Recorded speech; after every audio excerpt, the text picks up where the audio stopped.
इंदौर 4 जून 2026 को थाना द्वारकापुरी क्षेत्र के सूर्यदेव नगर नाथ मोहल्ला में चाकूबाजी की घटना हुई थी, जिसमें हरीश पिता नरेंद्र शितोले निवासी सूर्यदेव नगर की मृत्यु हुई थी। पुलिस जांच में पाया गया कि घटना के समय घटनास्थल नरेंद्र शितोले के मकान में उसकी पत्नी पुष्पा, पुत्री दीक्षा, छोटा पुत्र प्रद्युमन, पुत्रवधू पूजा तथा बड़ी पुत्रवधू शीतल थे।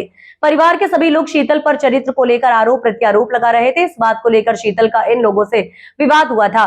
तब प्रद्युमन तथा नरेंद्र ने शीतल को धक्का मुक्की कर घर से निकाल दिया था। इस पर शीतल ने अपने पति हरीश को मोबाइल फोन से फोन लगाकर ये बात बताई थी, तो हरीश ने अपनी पत्नी शीतल को थाने जाकर रिपोर्ट करने के लिए कहा था।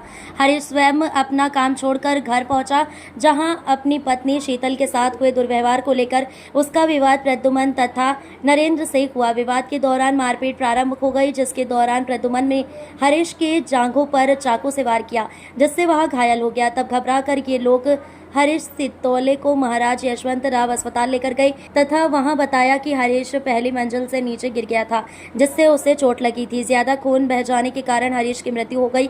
हरीश की मृत्यु होने के बाद इन लोगों ने पुनः षड्यंत्र रचा और घटनास्थल को प्रद्युमन की पत्नी पूजा ने खून धोकर साफ कर दिया तथा चाकू गायब कर दिया। इसके बाद प्रद्युमन की मां पुष्पा तथा आसपास की अन्य महिलाएं थाना द्वारकापुरी पर पहुंची और इनके द्वारा हरीश को शीतल के द्वारा चाकू मारने की घटना बताया गया, किंतु जब इन्हें ये पता चला कि घटना के समय मृतक हरीश की पत्नी शीतल थाने पर थी, तो इन्होंने तत्काल कहानी बदल दी और कहने लगे कि हरीश ने स्वयं अपने हाथ से जांघ में चाकू मार लिया था। तो बारीकी से जांच कर सत्यापन किया गया, जिसमें पाया गया कि हरीश को प्रद्युमन ने चाकू से मारकर चोट पहुंचाया था। परिवार वालों ने मिलकर षड्यंत्र कर बहू शीतल को झूठे केस में फंसाने का प्रयास किया था।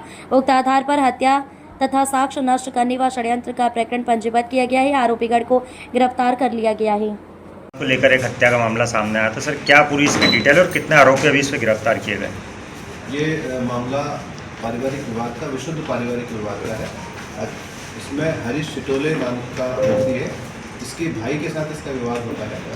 पत्नी को लेकर के विवाद होता है। पत्नी के साथ पहले कहासुनी होती है। हरीश शितोले की पत्नी के साथ कहासुनी होती है और फिर हरीश शितोले जब बातचीत करता है संबंध में अपने भाई से, तो भाई के द्वारा उसके ऊपर चाकू से वार किया जाता है। पहले कहासुनी होती है, फिर चाकू से वार किया जाता है। उसमें उसकी जांघ पे और पूरे पे चोट आती है, उसके कारण से एक्सेसिव ब्लीडिंग के कारण से उसकी मृत्यु हो जाती है। और हरीश शितोले की मृत्यु होने के बाद में पूछताछ की जाती है। पूछताछ में पहले गुमराह किया जाता है और वहाँ पर प्रद्युम्न, जो उसका हरीश शितोले का मृतक का भाई था, इसकी पत्नी पूजा के द्वारा घटनास्थल को के ऊपर जो ब्लड था उसको साफ कर दिया जाता है। और उसमें मल जांच की गई है और मल जांच के ऊपर से हत्या का अपराध पंजीबद्ध किया जा रहा है। इसमें प्रद्युम्न और प्रद्युम्न का पिता नरेंद्र और पूजा, ये तीन प्रारंभिक रूप से आरोपी बनाए जा रहे हैं और उसमें शीघ्र की गिरफ्तारी भी कर दी है। सर, हत्या का रीजन क्या था? सर, कारण क्या सामने आया? हत्या का कारण बताया कि शुरुआत में पत्नी को लेकर के झगड़ा होता है। पत्नी से कहासुनी होती है, मृतक की पत्नी से, शीतल से, और उसके बाद में जब वो शीतल से कहासुनी होने की बात जब हरीश को पता लगती है और वो हरीश अपने भाई से इसके बारे में पूछताछ करता है, तो उसी बात पर विवाद बनता है। उसके बाद फिर ये घटना पर हत्या के रूप में कर लेते हैं। सर, पत्नी से विवाद क्या कारण था? पत्नी से विवाद राशन लाने, ये बहुत सारी चीज़ें विवेचना का विषय है और उसको विवेचना में ही सीमित रखना उचित होगा। पिता की उम्मीद लगे, पिता की उम्मीद लगे। जब विवाद हो रहा है तो दोनों भाई, जो मृतक है वो और उसका जो आरोपी भाई है प्रद्युम्न, उसके साथ साथ पिता के साथ भी झगड़ा होता है। सर, प्रारंभिक तौर पर इसे हत्या क्यों नहीं पुलिस मान रही थी, जबकि पत्नी के द्वारा आरोप लगाए जा रहे थे कि उसकी पति की हत्या उनके ही परिवार के सदस्यों ने की? दोनों चीज़ें, चूँकि पारिवारिक विवाद था और परिवार से दोनों तरह की चीज़ें आ रही थी। पहले ये सूचना आई थी कि पत्नी ने उसकी हत्या कर दी है, लेकिन वेरीफाई हुआ कि पत्नी तो उस समय घटनास्थल पर मौजूद नहीं थी। दूसरी बार जब जानकारी मिली तो घर वालों ने इतना स्वीकार किया कि उसने मृतक ने खुद ही अपने आप पे चाकू से वार किया। तो जब इस तरह की चीज़ें सामने आई तो मेडिकल जो राय है वो लेना आवश्यक हो जाता है और मेडिकल राय में ये पता करना जरूरी था कि खुद को चोट पहुंचाई गई है अथवा किसी और ने चोट पहुंचाई है। ये राय लेने के बाद में ही प्रकरण। सर, इसमें 3 महिलाओं को भी आरोपी बनाया। सर, पोस्टमार्टम में क्या भूमिका है? किस तरह से इस पूरे हत्याकांड की घटना को अंजाम दिया, क्या हुआ? पोस्टमार्टम रिपोर्ट में होमिसाइडल आया और उसी आधार पर कहाँ पर चोट लगना पाया गया? जान पर और इसमें सर 3 महिलाओं को आरोपी बनाया गया सर, इनकी क्या भूमिका है? मैं इसको विवेचना का विषय मान के, और मैं चाहूँगा कि इसको विवेचना में रहने दिया जाए, क्योंकि क्या क्या भूमिका है वो स्टेटमेंट्स का पार्ट है, और स्टेटमेंट्स को प्रेस नोट में खत्म करना ठीक है।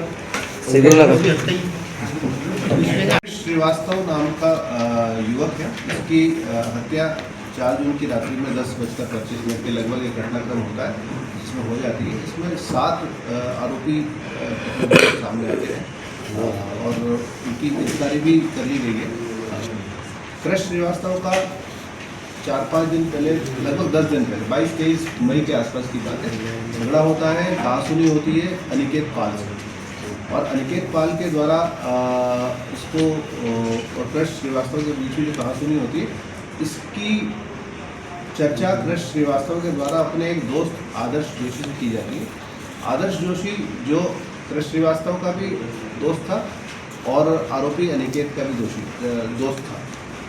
इनके बीच में जो चर्चा होती है वो आदर्श जोशी अनिकेत को बताता है कि तुम्हारे बारे में वो ऐसा बोल रहा था, तुम्हारे बीच में झगड़ा हुआ था, और वो ऑडियो रिकॉर्डिंग उसको देता है। फिर 4 जून की रात्रि में आदर्श जोशी ही कृष्ण श्रीवास्तव को बोलता है कि तुम वहाँ पहुँचो, हम आ रहे हैं चाय पीने के लिए, जो घटना स्थल है उस स्थान पर। जब ये वहाँ पहुँचता है तो आदर्श जोशी तो वहाँ नहीं पहुँचता है, लेकिन अन्य जो आरोपी हैं जो जिनके प्रेस नोट में नाम दिए गए, ये सारे वहाँ पहुँचते हैं और उसके ऊपर कृष्ण श्रीवास्तव के ऊपर चाकू से वार करते हैं, और चाकू से वार करने के कारण और एक्सेसिव ब्लीडिंग के कारण उसकी जब तक उसको हॉस्पिटल ले आते हैं तब तक मृत्यु हो जाती है। सर किस बात को लेकर विवाद आया, तो कुछ कारण सामने आया? रिकॉर्डिंग किस तरह की थी, क्या कोई जो 22 या 23 मई को जो इनके बीच में कहासुनी हुई थी, उस कहासुनी में इसने मृतक के द्वारा उनको जो भी कहा था, उस आधार पे आदर्श जोशी के साथ जो बात होती मृतक की, उसमें उसने कहा था कि अनिकेत की फील्डिंग करना पड़ेगी, मतलब हम अनिकेत के साथ मारपीट करेंगे आगे चल के, इस तरह का उसका कुछ भाव रहा होगा। रिकॉर्डिंग में अनिकेत की फील्डिंग करना पड़ेगी। सब पूर्व में उस आरोपियों का कुछ रिकॉर्ड है? इन आरोपियों आरोपियों के पूर्व रिकॉर्ड भी हैं, और उनके आधार पर चूँकि प्रतिबंधात्मक कार्रवाई की गई है तो इनको बाउंड आउट कराया गया, और बाउंड आउट कराने के बाद बाउंड डाउन कराने की कार्रवाई भी की जाएगी। सर किस तरह के कारण आए सामने, मतलब फील्डिंग का कारण था क्या? ये आरोपियों से जब पूछताछ होगी तो चीज़ें क्लियर होंगी कि वो उसका फील्डिंग से आशय क्या था। सर आदर्श जोशी ने मिलने बुलाया था, तो क्या उसको हत्या का पता था कि हत्या करने वाले उसको भी आरोपी बनाया गया इसमें? आदर्श जोशी को इसमें आरोपी बनाया गया है। सर एक के बाद एक रिकॉर्डिंग का किस तरह जिक्र किया गया है कि रिकॉर्डिंग सुनकर उसने उसको हत्या को अंजाम दिया, तो रिकॉर्डिंग में किस तरह की बात सुनकर उसने प्लान किया था? फिर क्या बात हुई? रिकॉर्डिंग को पूर्णतः सत्य न मानते हुए पहले हम उसका परीक्षण कराएंगे, प्रतिशत परीक्षण, और उसके बाद ही उसको ओपन करेंगे। अभी वर्तमान में हमने इस चीज़ को आधार बनाया है कि आदर्श जोशी के बुलाने पर ये वहाँ पहुँचा था, और आदर्श जोशी तो वहाँ नहीं पहुँचा, बाकी आरोपी वहाँ पहुँच करके उन्होंने मर्डर किया है, तो उनको सर एक के बाद एक ही थाना क्षेत्र में 2 हत्याकांड की घटना एक ही दिन में घटित हुई थी, कहीं किसी तरह की कोई लापरवाही या कोई कमजोरी पुलिस? जो पहला हत्याकांड है जिसमें भाई के द्वारा भाई को मर्डर किया गया है, उसमें तो चूँकि पारिवारिक विवाद था और इस तरह की कोई पहले सूचना पुलिस के पास नहीं पहुंची थी, तो इसमें लापरवाही तो नहीं दिखाई देती। दूसरा जो हत्याकांड है वो 22 मई को जो इनके बीच में कहासुनी हुई, उसकी कोई रिपोर्ट इनके द्वारा थाने पर नहीं की गई, जिसके कारण से इनके खिलाफ कार्रवाई की जाती। तो उसमें जो आरोपीगण हैं हत्याकांड के, उनके खिलाफ प्रतिबंधात्मक कार्रवाई पहले से की हुई है और उनको बाउंड आउट कराया गया है, तो स्पष्टता कोई लापरवाही इसमें पुलिस की नहीं है। Thank you.